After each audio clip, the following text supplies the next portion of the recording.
Well, welcome, Thrive Church. We are so happy to have you here with us today. My name is Judah, pastor here at Thrive. And if maybe you haven't seen me in a while, it's because I've been taking some time off, and it's been a great time to relax and to study and to spend some time with the family. And so anyhow, I am excited about what God is continuing to do as we've been having different guest speakers speak. And so we welcome you here to all of our campuses, whether you're in Torrington, Southington, here Terryville, online, on TV. We are so grateful for you. And if Thrive has made a difference in your life, and maybe God has put it on your heart to contribute financially to the work that God is doing here, we would encourage you to do so in our lobbies or online, or you could do it through Venmo. And everything that you give, it goes to furthering the kingdom of God. We're able to reach more people, and lives are changed. And we're not here to twist any arms, but this is if God is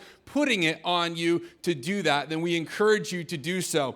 But again, in this series, Mind the Gap, we've been having different people, different voices speak about the gap that we all face between maybe God's promise or God's, initial, inkling for us to move in a certain direction to the fulfillment of that. And we can get stuck in the gap. And this week we have a special guest with us. Her name is Kirsten. She's one of our campus pastors at our Torrington campus. If you've been to any of our women's conferences as well, she has spoken there, done an amazing job. So I'm excited for you to hear what she has to say. So will you please help me to welcome Kirsten Salgado.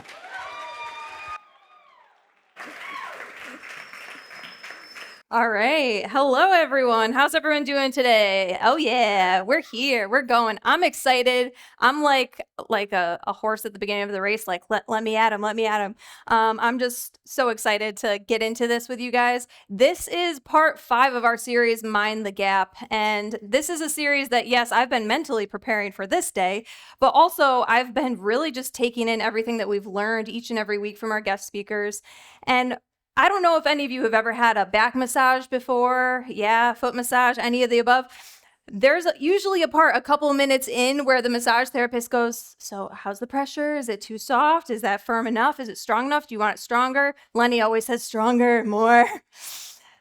And I feel like in this series, that's what God is doing in us. He is doing this deep tissue massage in our heart that he works on in the gap. And it's in that time that he's working on the things that have been stuck for a long time. And he's working on the knots that are painful. And we might be like, let up, easy, God. But he's like, I'm not after your comfort. I'm after your character. And I want to be close to you. So I hope that in this message as well, that we can continue that deep work that God is doing in our hearts. In your notes, it is in the gap that God does his deepest work in our hearts. As we've heard so far in this series, in the gap is where he shapes our faith, our leadership, our character, and uses our dependence to bring us closer to him. We have heard the stories of Abraham, Joseph, David, and Hannah so far. And today I'm going to speak to you about the Israelites in the wilderness. Many of us may know about the classic story of Moses bringing the Hebrews out of Egypt, right? Let my people go, that whole song. So you may know about being freed from Egypt, and you may know that the end destination was the promised land, but we're going to talk about the gap in between. And it was a 40-year gap. So this time period is often referred to as the wilderness wandering, and you'll hear me say that over and over again, so that's what I'm referring to. And not metaphorically, literally wandering in a desert. This wasn't like a metaphorical desert. The word in the Hebrew actually is the midbar, and it was defined as a dry, infertile, uninhabitable place for humans and dangerous. So we're going to go over the timeline real briefly just to orient us because I'm a Bible nerd. The Bible story starts with Abraham, right? And how God built his faith. God promised a whole nation would start with him. And he actually never saw that in his lifetime, but that was the promise to Abraham. After a while, his descendants did grow, and that's where Joseph comes in the picture. Joseph was instrumental because he, sold by his brothers into Egypt, actually preserved the family line when there was a famine through his wisdom and how God used his his leadership. And then is the wilderness era of the Israelites. That's what comes next. It's after Joseph had died. The family no longer had favor with Pharaoh, and now the whole family's enslaved for 400 years before God eventually moves to free them from captivity and lead them to the promised land. Now jump another 400 years. That's where we met Hannah last week. Hannah was infertile for 10 or more years, and she was pleading with God, give me a son, and I will give him back to you.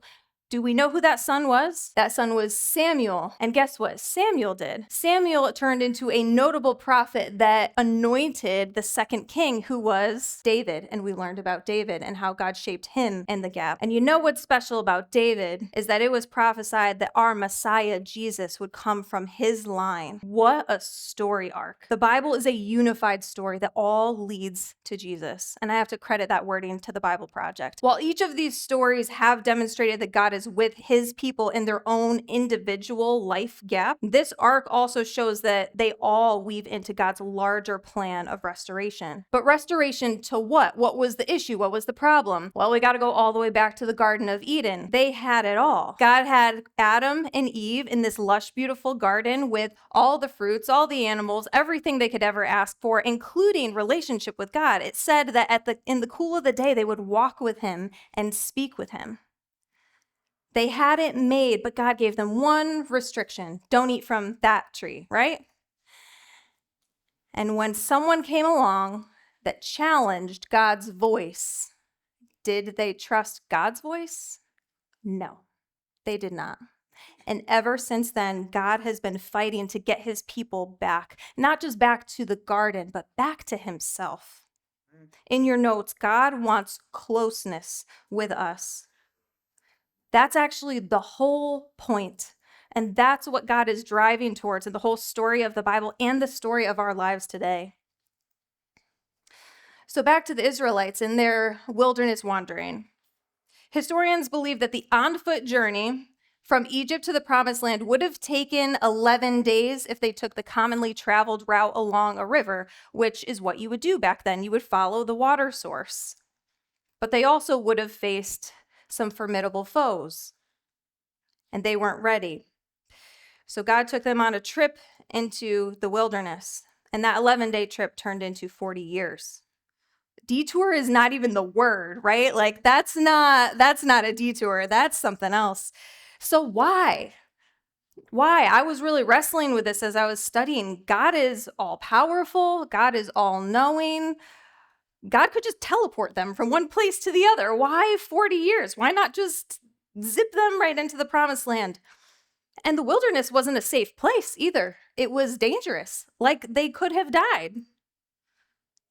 Why would a good God do that? Can we trust a God that would allow that? And it's okay to ask these questions, guys. You're like holding your breath like, oh my gosh, you really said that out loud in a church. But we can ask these questions. Why? Why would God do that? Why would he allow them to live in this dangerous place? And that's the question I want to explore today. How God leads and shapes the Israelites, as we'll see, is a little bit of a cautionary tale.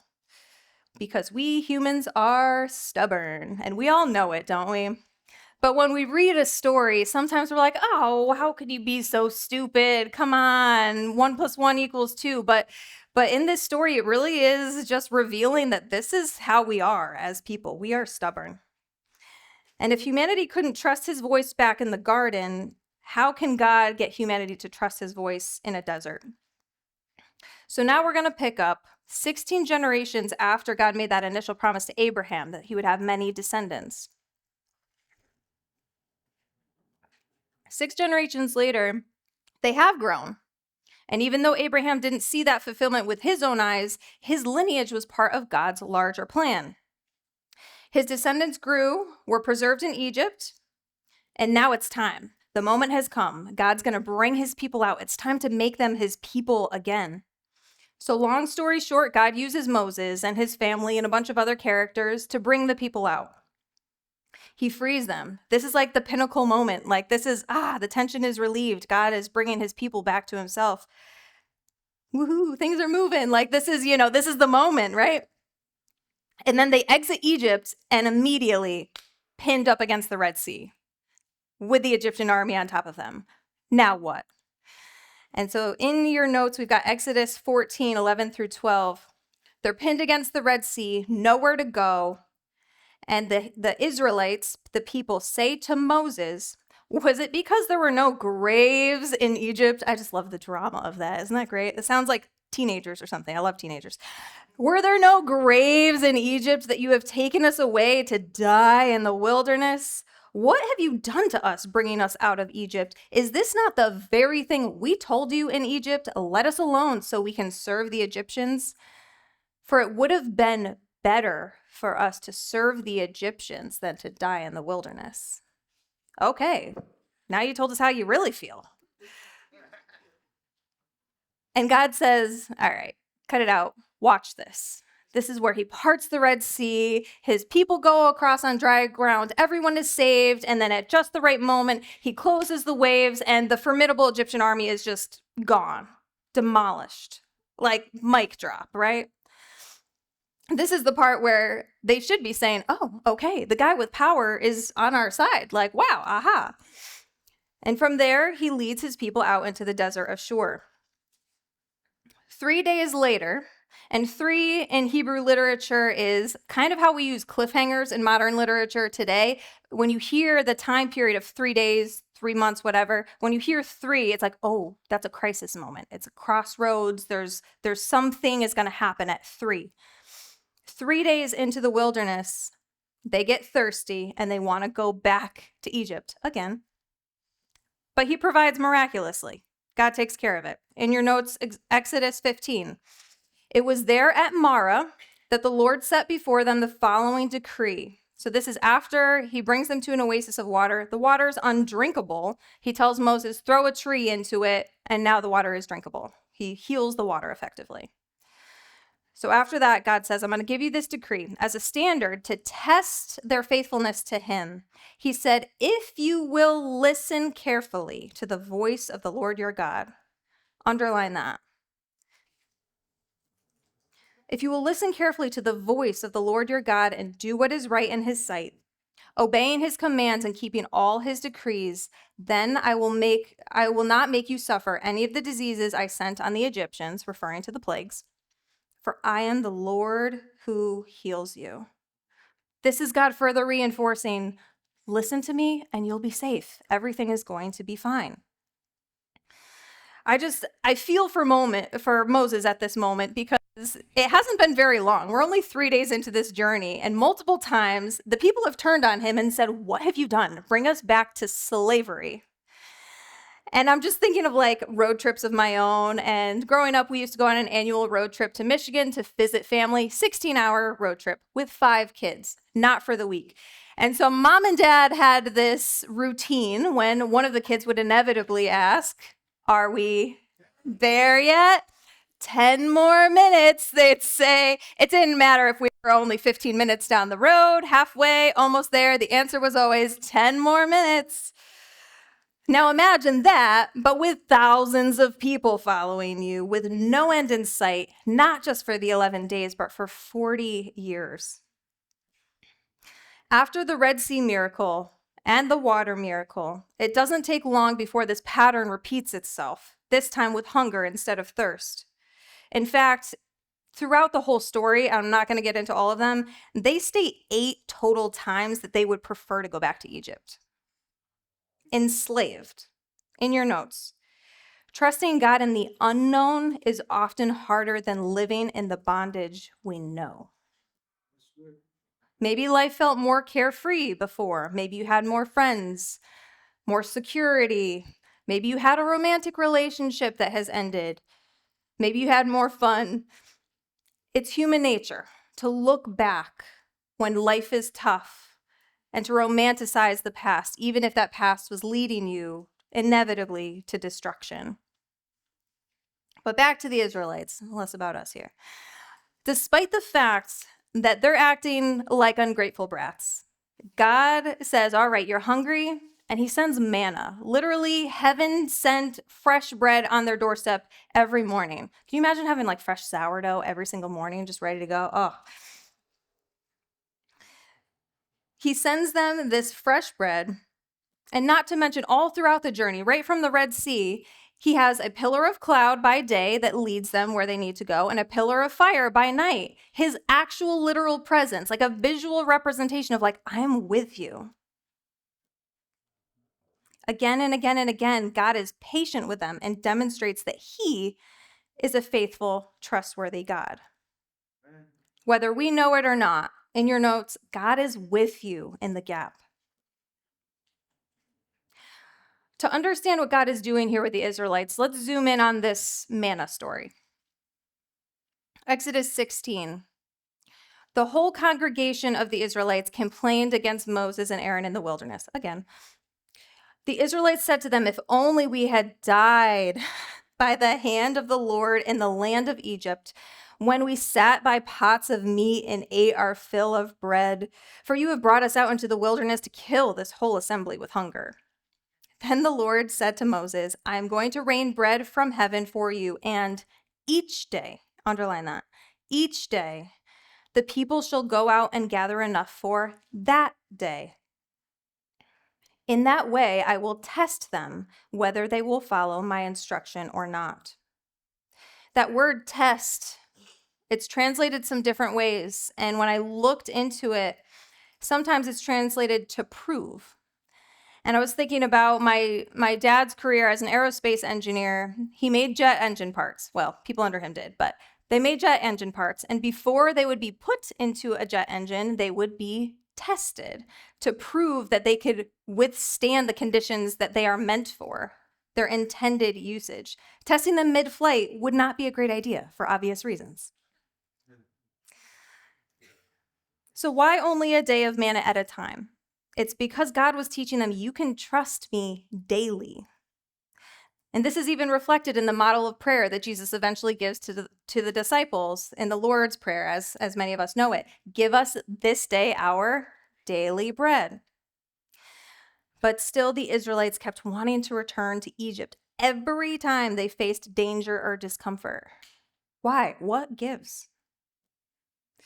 Later in the story, God gives them the 10 Commandments, and he speaks to them audibly. This is something I had not caught in the story before.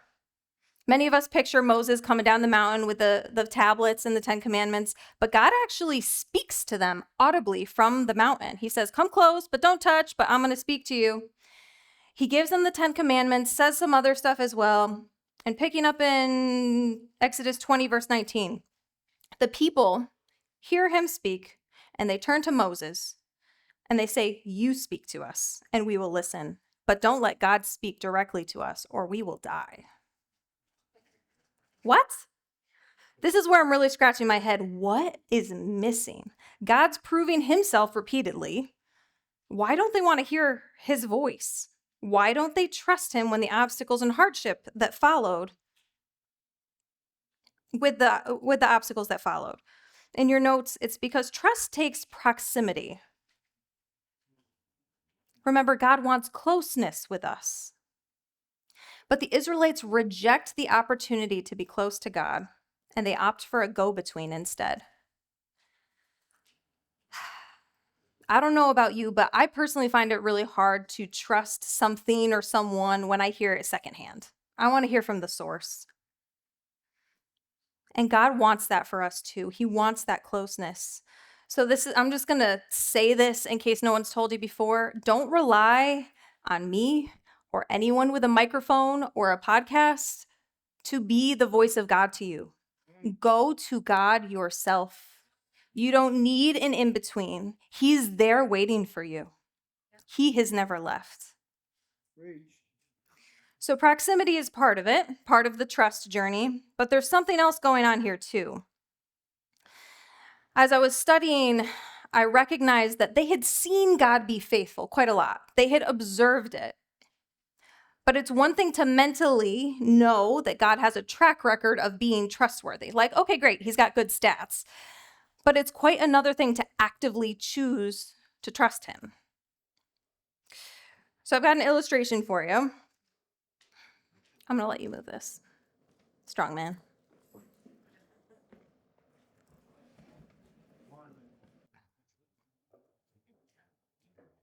Trust is a muscle that we have to train.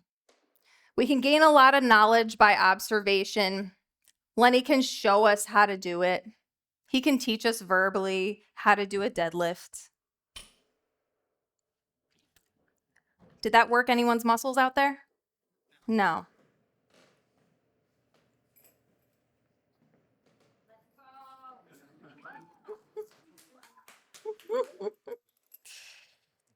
None of us here have lifted the weight. No one can lift it for you. No one can trust God for you.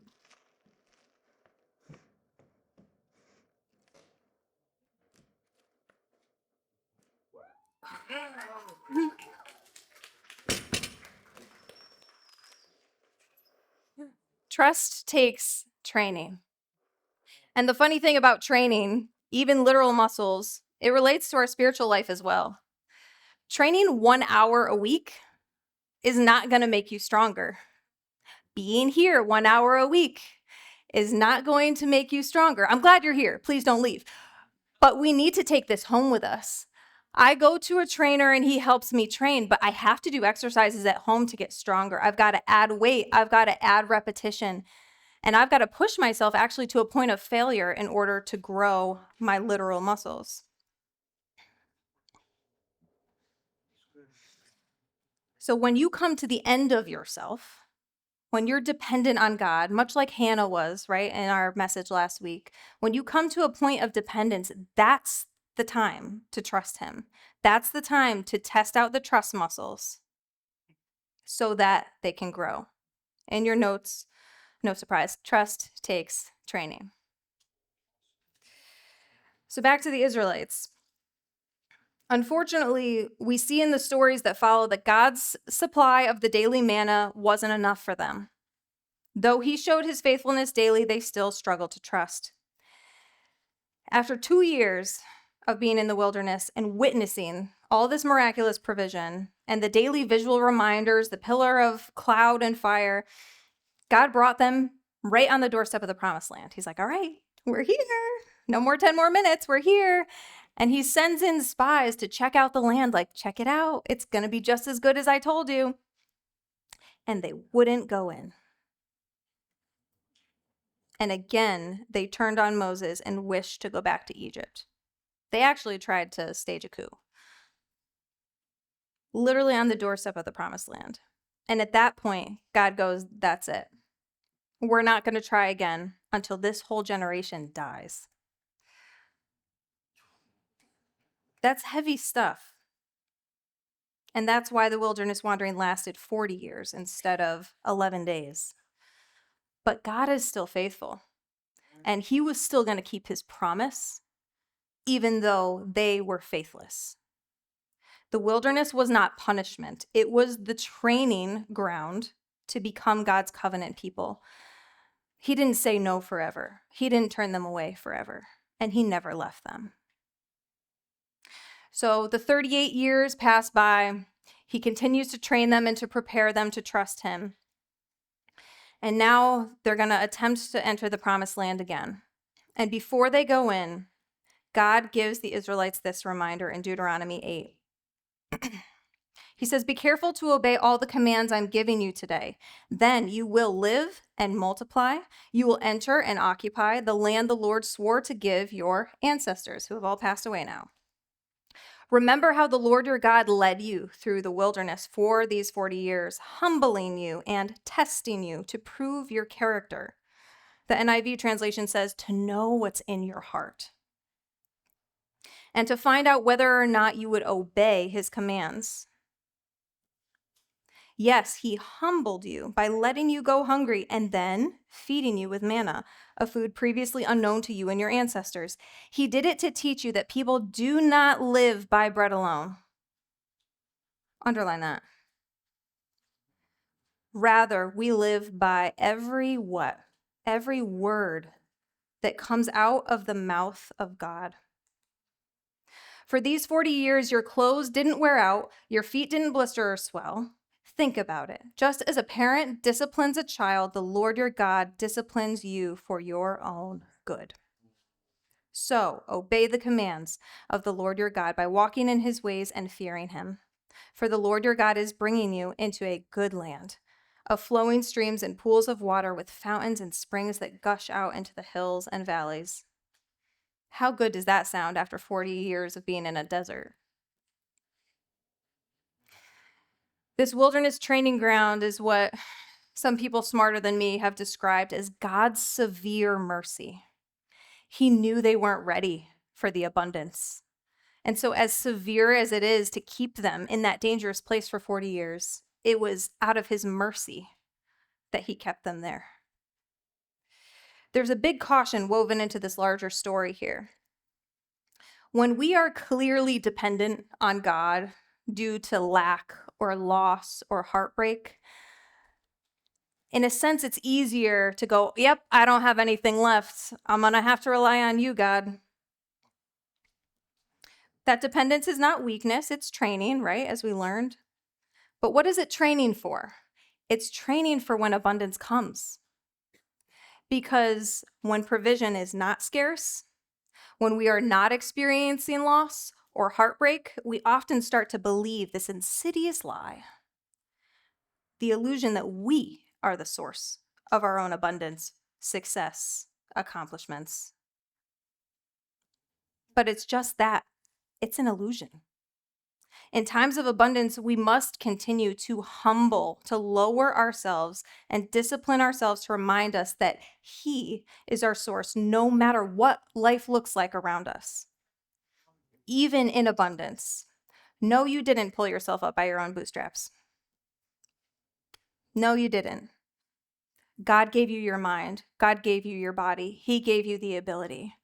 Any success that you have, it's because God is your source. You might say, no, I'm not in a desert. I got myself to this garden. I transported myself here. No, you didn't. No, you didn't. And so we have to train in the desert to be ready for the garden.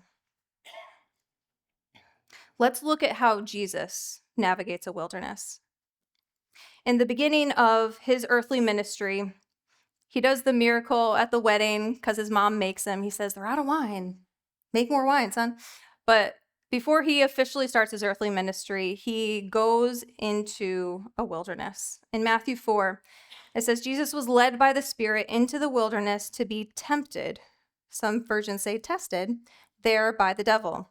For 40 days and 40 nights, interesting use of numbers there, 40, he fasted and became very hungry. During that time, the devil came and said to him, if you are the Son of God, if you are the Son of God, tell these stones to become loaves of bread. But Jesus told him, no.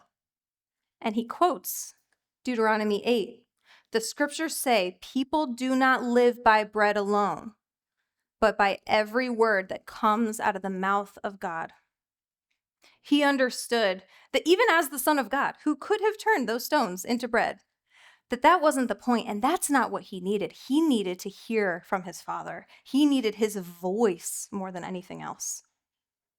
So whether you're in a season that feels like a desert, or if you're like, no, life's pretty good, I feel like I'm in a garden, regardless, fasting and prayer, like Jesus was doing here, is a reliable way to remind yourself whose you are and who is your source. As I prepared for this message, I did some crowdsourcing. I talked to some of my friends and family, and I asked them to tell me about a time that trust in God grew the most in their life. Almost everyone described a season that was scary, empty, or heartbreaking, a desert. But one person, the oldest that I spoke to, said, it was a garden. She couldn't sleep because of her grief. And so she spent those nights awake, reading, studying, and praying. Born out of grief, yes, but in God, she found an oasis.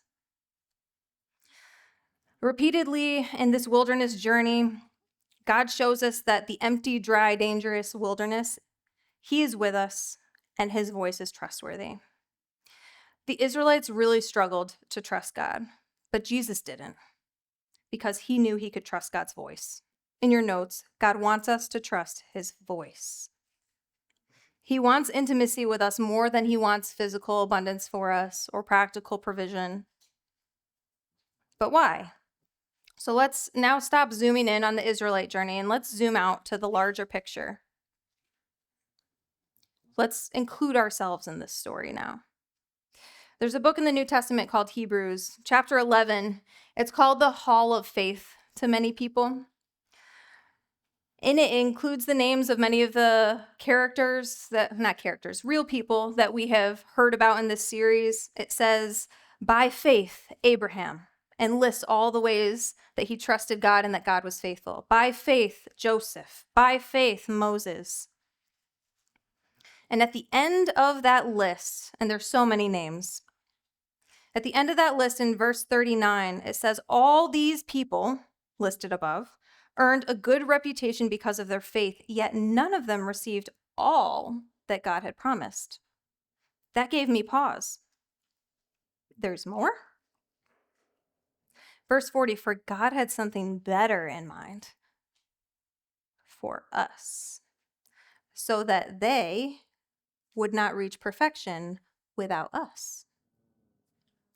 Verse 16 of this chapter mentions a heavenly home, a heavenly city. The promised land is still ahead of us, and we're on this journey together. Those who have died and us here, we are on this journey together to get to that place with God. The promised land and the abundant seasons we long for, those destinations in life are not even the destination. Our destination is the new heavenly city.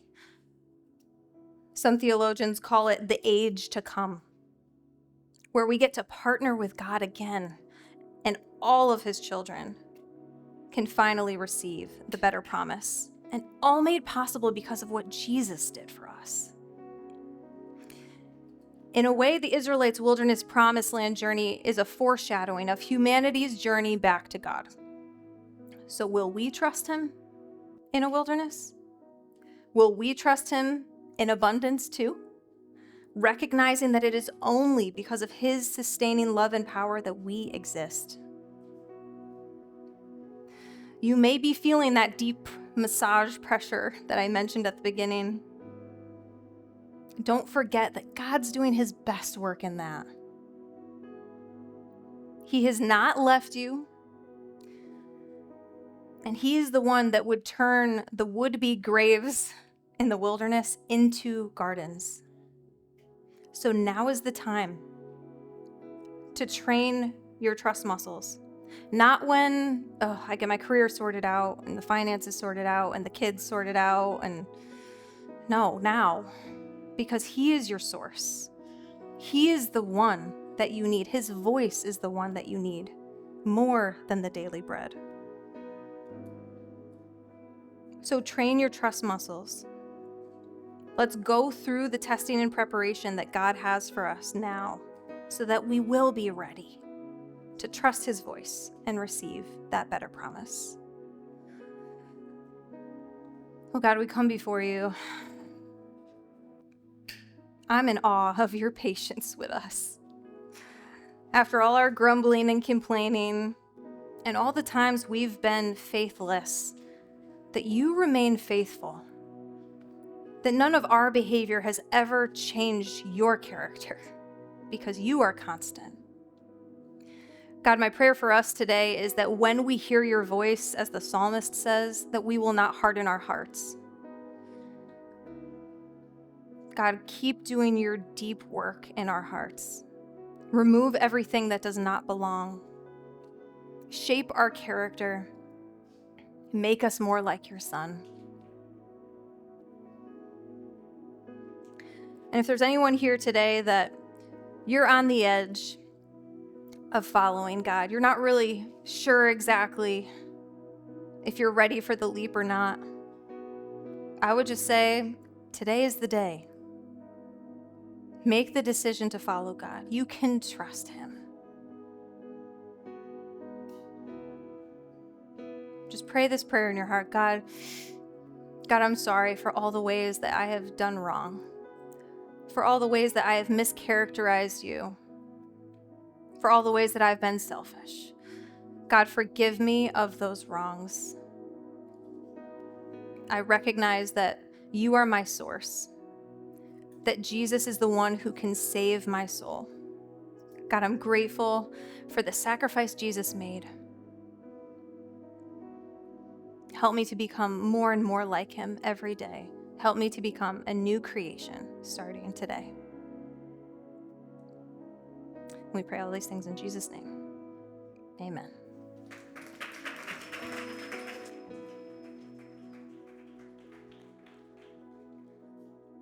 Will you stand with us?